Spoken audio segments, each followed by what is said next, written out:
उत्तर प्रदेश में 2027 विधानसभा चुनाव जैसे जैसे करीब आ रहे हैं वैसे वैसे सियासी बिसात भी तेजी से बिछती नजर आ रही है। लेकिन इस बार असली लड़ाई सिर्फ जनता के बीच नहीं बल्कि गठबंधन के अंदर भी देखने को मिल सकती है, क्योंकि हर पार्टी ज्यादा से ज्यादा सीट चाहती है और यही चाह गठबंधन में टकराव की वजह बन सकती है। अब बात करते हैं राष्ट्रीय लोकदल यानी आरएलडी की, जो फिलहाल एनडीए का हिस्सा है और बीजेपी के साथ गठबंधन में है। जयंत चौधरी केंद्र सरकार में मंत्री है और यूपी सरकार में भी आरएलडी का प्रतिनिधित्व है। लेकिन अब जो खबर सामने आई है वो बीजेपी की टेंशन बढ़ा सकती है।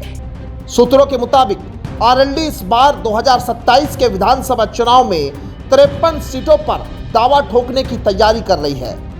जी हां, 53 सीटें, जबकि 2022 में आरएलडी ने समाजवादी पार्टी के साथ मिलकर चुनाव लड़ा था और तब उसे सिर्फ 33 सीटें मिली थी, जिनमें से पार्टी ने 8 सीटों पर जीत दर्ज की थी।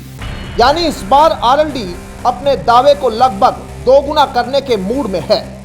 अब सवाल उठता है, क्या बीजेपी इस मांग को मानेगी या फिर यहीं से गठबंधन में खटास शुरू होगी? दरअसल इसके पीछे एक बड़ी रणनीति भी बताई जा रही है।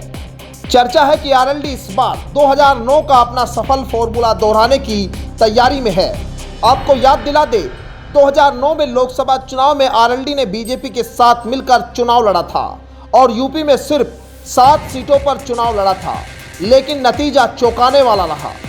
आरएलडी ने 7 में से 5 सीटों पर जीत दर्ज की थी और ज़्यादातर पश्चिम उत्तर प्रदेश की सीटें थी, जिसमें बागपत से अजीत सिंह, मथुरा से जयंत चौधरी, मुजफ्फरनगर, अमरोहा और बिजनौर, इन सीटों पर आरएलडी ने मजबूत जीत हासिल की थी।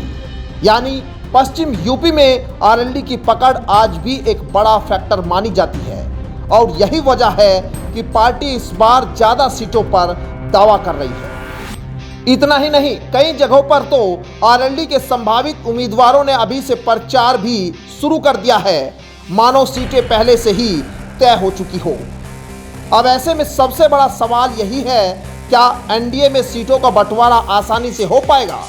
क्या बीजेपी आरएलडी को 53 सीटें देने को तैयार होगी और या फिर ये मांग गठबंधन में दरार डाल सकती है? क्योंकि याद रखिए, 2027 का रास्ता पश्चिम यूपी से होकर ही गुजरता है और यहाँ आरएलडी इस बार छोटा नहीं बल्कि बड़ा खिलाड़ी बनने की तैयारी में है।